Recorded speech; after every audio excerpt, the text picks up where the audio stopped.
1. Madam Speaker, ladies and gentlemen, the current way universities and colleges operate is largely broken.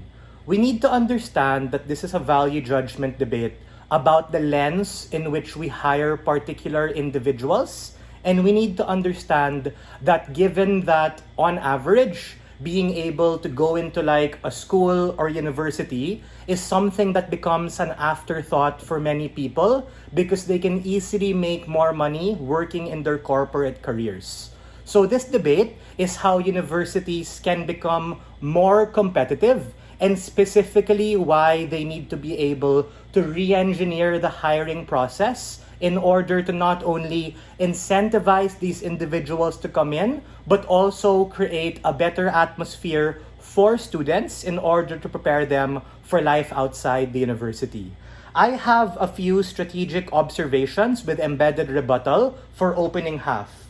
The first is, opening government is correct to be able to talk about the benefits of being a corporate technocrat and being versed in the workflows, tools, and industry norms, but they lack a nuance to why specifically it should be STEM, which is something that I think closing or opening are able to call out. And we're here to be able to nuance it to why STEM and also expand this debate because the phrasing isn't teaching staff or faculty, the phrasing is academic staff. So we're also here to talk about the benefits of this applying to non-teaching staff as well. People like research assistants, people like those people running the labs, and a lot of the people you have assisting in terms of creating the curriculum and generally helping the welfare of students. Number 2, opening opposition clash loses to opening government framing because there's obviously a need for technocrats with corporate experience in order to make school less bullshit and less theoretical, something which I think opening government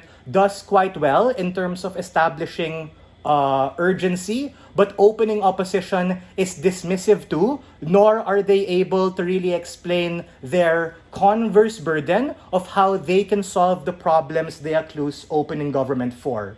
Let me answer those things and nuance this to non-teaching staff and the idea of research. Note opening government mentions research, but it's largely angled to the benefit of that individual. I'm going to make this out in terms of it being for the student, given that this is a value judgment debate for what education should do. The first thing I have to say is that it allows the assistance to faculty in order to improve the teaching ratios between students and faculty. That is to say, if your non-teaching staff are pedagogically trained to be able to communicate and teach in instances where that faculty member has a work trip abroad or has to take a sabbatical for whatever reason, maybe they're PhDing or maybe they're literally doing consulting on the other side of the world, these non-teaching staff who are nuanced to STEM are able to pedagogically be able to communicate the scientific method and be able to be an effective communicator for research and for teaching these particular students the material. And note, them being trained in the hard sciences allows them to cut across multiple fields, even if you're from humanities or general education or from a business degree, because contrary to popular belief, people who are doctors or engineers actually know a lot better math, physics, and science than business majors. The third thing I have to claim and talk about is DLO does this disingenuous call out to opening government because they claim that these benefits aren't mutually exclusive.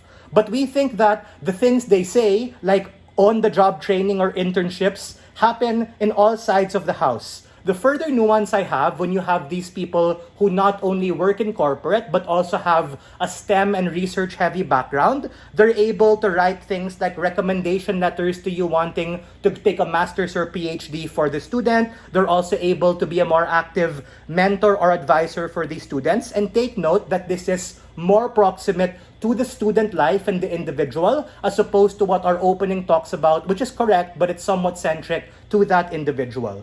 The path to victory coming from closing government is quite simple. I'm going to tell you a couple of things. The first thing I'm going to say is that hard skills in STEM make you more methodical in terms of being a thinker and a better educator. This is because STEM is harder given the amount of units you have for science and math, the likes of calculus, algebra, physics, vectors, all of those things. And that in and of itself makes students more skilled. And if the non-teaching staff and teaching staff are trained in that, it makes it a better experience if you're in general education or in a business. Because like I said in my pre-oration, the intuition pump is, how many humanities students suck at math? Or, a funnier question, how many business majors suck in accounting or in finance? The answer is a lot. And contrary to that, people who are in STEM, those who understand calculus and higher level math and science, are able to be effective thinkers. The impact here is an intersectionality between these particular strands. The second thing I have to say is the relevance of hard sciences and research pushes the university to be able to improve the ranking and be more competitive. Because right now, we have a proliferation of Ivy Leagues and the priority of universities over colleges and even community colleges. So, we want universities and college to on average be able to compete better when these particular teaching and non-teaching staff are able to be used to publish particular material. But here's the incentive and benefit to the students. They're now able to create a student-centric research capacity wherein not only are they part-time teachers or working in corporate, but they also become the thesis mentors and advisors for these students who are actually doing things like their dissertation. It's past 6, unfortunately. The last is an answer to closing opposition's very interesting POI. They POI'd at opening government and said, yo, what's the role of STEM in academe and in the STEM industry? My answer is very simple, and this is actually the benefit. It allows these people to be promoted. Because if you're in corporate or you're working outside the university, you get a lot of brownie points wherein you're able to be a part-time lecturer when you work in colleges and universities. Ladies and gentlemen, if we want to improve the university life for teaching and non-teaching staff, and also for your students, we need to be able to skew the process to be able to hire more individuals. And for all of these reasons, we are very proud to stand on Side Prop.